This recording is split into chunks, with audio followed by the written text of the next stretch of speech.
Picture this: Salisbury Plain, covered in mist and mystery, and right there in the middle of it all is Stonehenge. A big circle of ancient stones puzzling people for centuries. What was it for? Who built these giant stones? For a long time, nobody knew, just stories and legends, whispered around campfires. Some said it was a place for ancient ceremonies, others thought it was for healing. Stonehenge felt like a whisper from the past. The stones, old and worn, seemed to have secrets. Standing silently, they showed the builder's skill. But what were those secrets? How did these huge stones get here? And what were they for? For centuries, Stonehenge was a mystery. Lots of ideas, but no real explanation. Was it a temple, a tomb, or a place to look at the stars? The answers seemed lost forever. But recently, new scientists with clever technology have started to figure out Stonehenge's secrets. By carefully digging and studying, they've learned so much. And the story they're uncovering is more interesting than any old myths.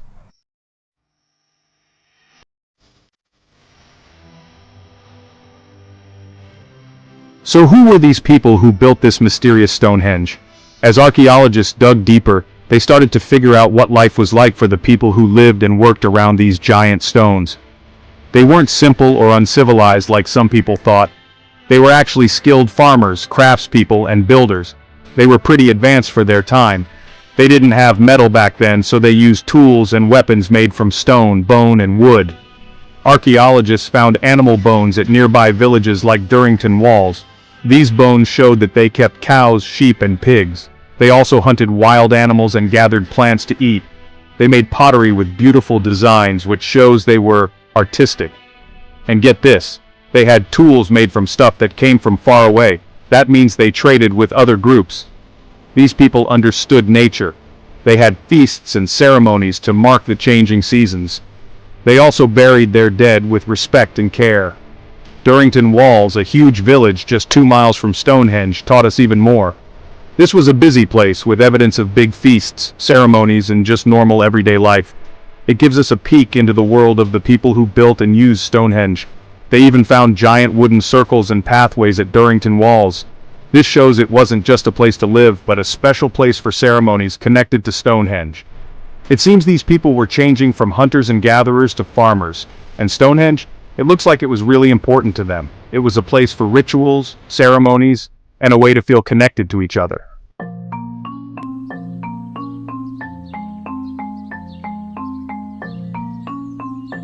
Stonehenge is massive. Some stones weigh 50 tons. How did people, without any of our modern tools, move these giant stones? The answer is they were clever, and they left clues. Archaeologists looked closely at the stones. They saw marks and scratches. These marks told a story. They figured out that the builders used wooden rollers, like logs. They used levers, like a seesaw, to lift the stones, and they built ramps out of earth. They moved the stones from Wales, which is more than 150 miles away. That's really far. The stones fit together perfectly, like puzzle pieces. This shows they knew about shapes and building. It wasn't just pushing and shoving, it was careful planning and clever building. But there's more. Archaeologists looked at animal bones found at Stonehenge. Many bones showed signs of being overworked, like they pulled heavy things. Even the animals helped build Stonehenge. They were strong and helped pull the heavy stones. Building Stonehenge took a long, long time. It took many, many people working together for hundreds of years.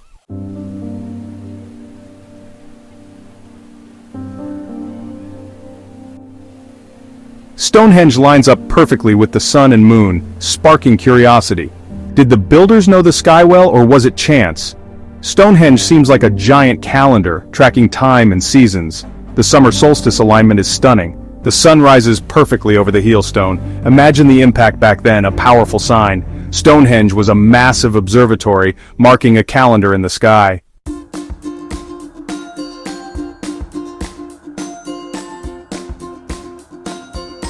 To really get Stonehenge, we need to look at the bigger picture, the land around it. Stonehenge wasn't just on its own, it was the main part of a huge area used for special ceremonies. Think old paths crossing everywhere and burial mounds all over. This land, shaped over thousands of years, shows us how connected people felt to this place. One cool thing is the paths spreading out from Stonehenge, like spokes on a wheel. These really old tracks were like procession routes joining Stonehenge to other important spots. Gap 2S. The area is also full of burial mounds, little hills where they buried people, some from way back. These mounds were like reminders of the ancestors, always there, part of the land. Remembering those who came before them was really important to the people who built Stonehenge. You can't just think about Stonehenge by itself. It was part of a living, breathing landscape where people lived, worshipped, and remembered those who had died. Imagine it. During these processions, the whole area became one giant stage for their ceremonies.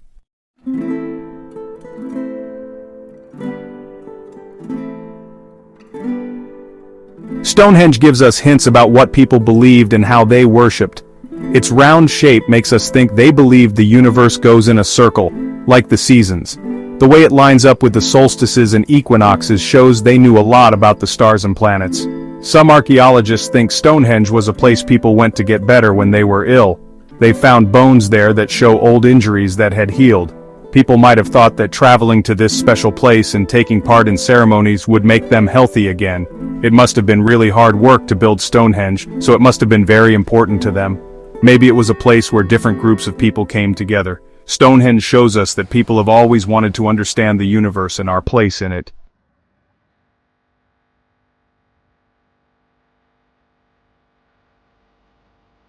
Stonehenge shows us how time goes around and around like a circle.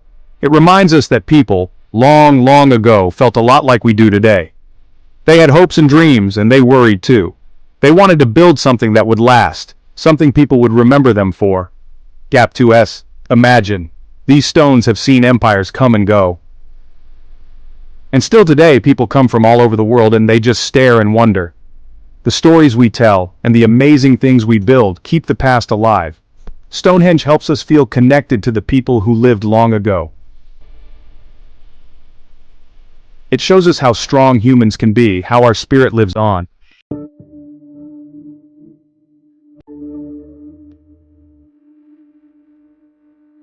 The people who built Stonehenge lived in a world closely tied to nature's rhythms. They designed their massive stone structure around the movements of the sun, moon, and stars. The stones acted like a giant calendar in the sky. Imagine you're standing among these stones thousands of years ago, looking up at the night sky. The stars would have shone so brightly, much brighter than we see them today. The Milky Way would have stretched across the sky like a river of light. The sun, moon, and planets moving across the sky would have been amazing to see. These builders learned how to understand the patterns they saw in the sky. They used these patterns to track time and know when the seasons would change. They knew that everything in the sky followed a specific, organized plan. This shows just how clever these ancient astronomers were. They wanted to understand the universe's secrets and figure out how humans fit into it all.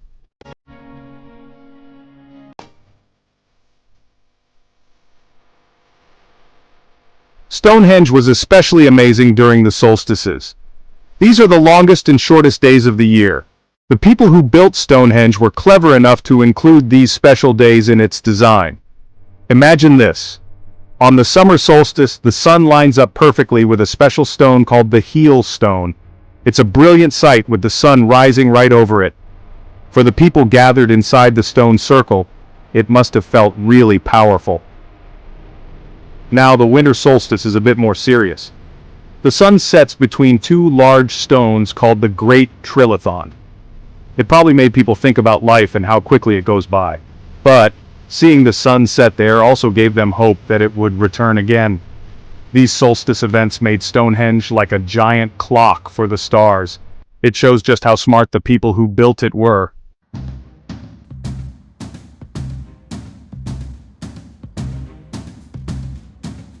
Stonehenge isn't just about the sun, you know. It's also connected to the moon. The moon's a bit more complicated than the sun. But the people who built Stonehenge, they were clever. They understood the moon's cycles. One cool thing they noticed was the moon's standstills. See, the moon's furthest points north and south, they change over about 18.5 years. These far-out points are called major and minor standstills. Archaeologists think the Stonehenge builders kept track of these standstills. How do we know? Well, look at the stones. There are these 4 stones called the station stones. They make a rectangle. And guess what? It points towards where the moon rises and sets. Pretty clever, right? It shows they knew about the moon's long-term movements. Now, what did it all mean? We're still figuring that out. Some think it was for practical things like knowing when to plant crops. Others think it was more symbolic, maybe something spiritual. Gap 2S.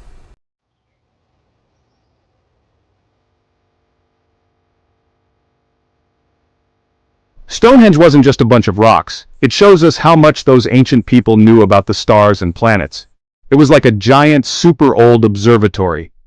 They were really good at watching the sky. They figured out how to follow the moon and the sun and the stars. They knew a lot, and they probably shared what they learned with everyone else. Looking at the stars was something they did together. Stonehenge shows us how clever those people were. It also shows that people have always wanted to learn about space.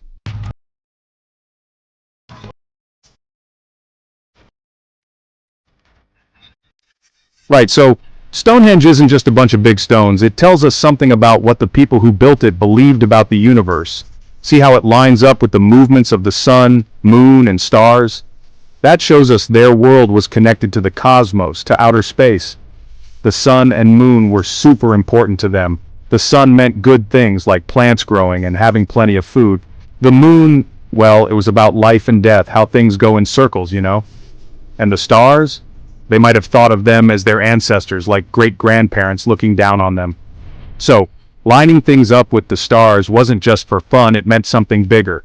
Stonehenge shows us that people have always been fascinated by space, by what's out there.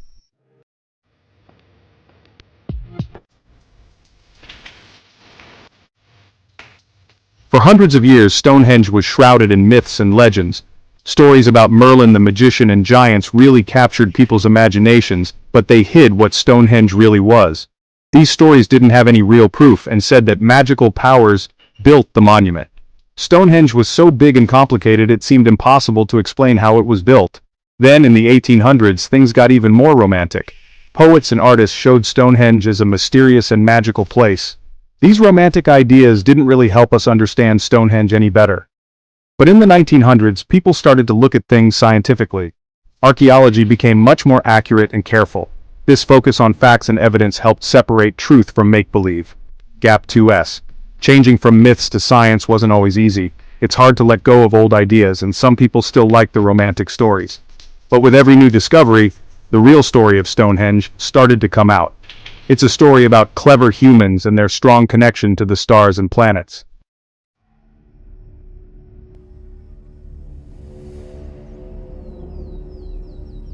Our understanding of the past has really changed. We've gone from telling myths to relying on science. This is a big shift in how we look at things. New technology played a big part in this change. Take radiocarbon dating, for example.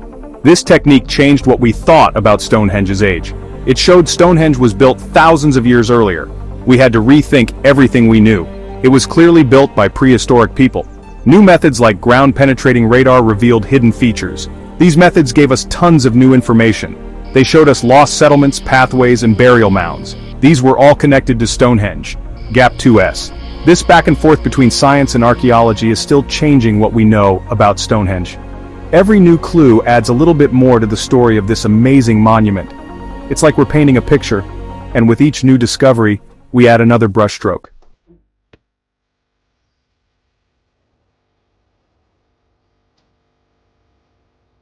So we've learned a lot about Stonehenge, right? But how do we really know all this stuff?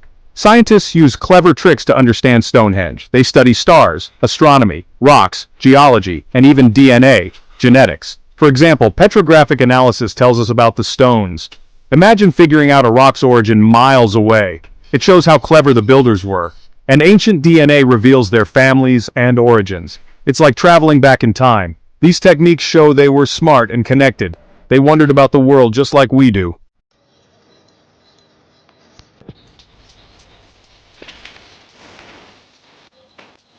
Even though we've learned so much about Stonehenge, it's still a bit of a mystery. It's really fascinating. We know quite a bit about how it was built, how it lines up with the stars, and the people who made it and used it, but some things we might never know for sure. Like, what exactly did they do there?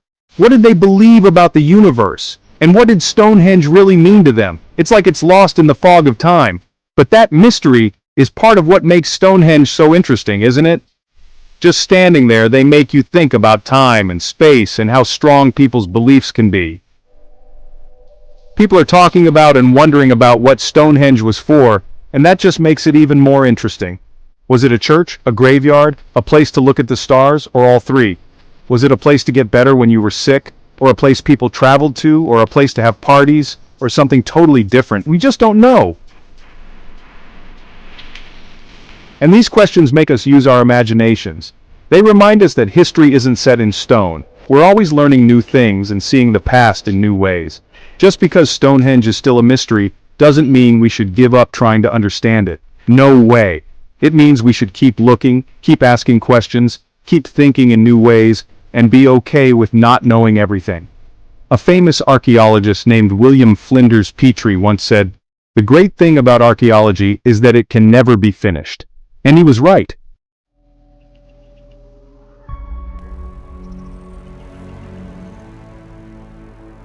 Today, Stonehenge is a really important place. It's a UNESCO World Heritage Site. Millions visit every year to see its beauty and mystery. It shows how creative and clever people were long ago. Modern technology helps us protect it. Virtual reality lets you explore without damage. Scientists are still learning new things. Stonehenge connects the past, present, and future. It reminds us of our shared history and wonder.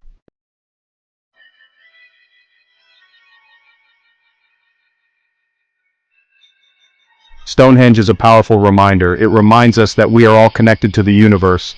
Think about it, the stars, the planets, the galaxies, they're all part of us. Just like the people who built Stonehenge tried to understand the sky, we are also shaped by the universe. From tiny atoms inside us to the giant web that connects everything, it's all linked. Stonehenge shows us that people have always wanted to understand space. We want to know where we fit in and solve its mysteries. The story of Stonehenge is a story about human cleverness and imagination. It's about how we look, ask questions, and build things. It reminds us that learning never stops. Every new thing we learn leads to more questions and more to explore. As we learn more about Stonehenge, we also learn more about ourselves. We learn about our place in the universe and all the amazing things that might be out there. Gap 2S. The journey of discovery that started thousands of years ago at Stonehenge is still going on today. In labs, observatories, and research places all over the world, people are still exploring. We're continuing what those curious people started long ago. It's our job to keep exploring the universe, inside and outside of us, and it's our job to share what we learn with everyone. Standing here, thinking about the people who came before us, we learned something important. The best discoveries aren't just about what we find, they're about what we learn about ourselves on the way.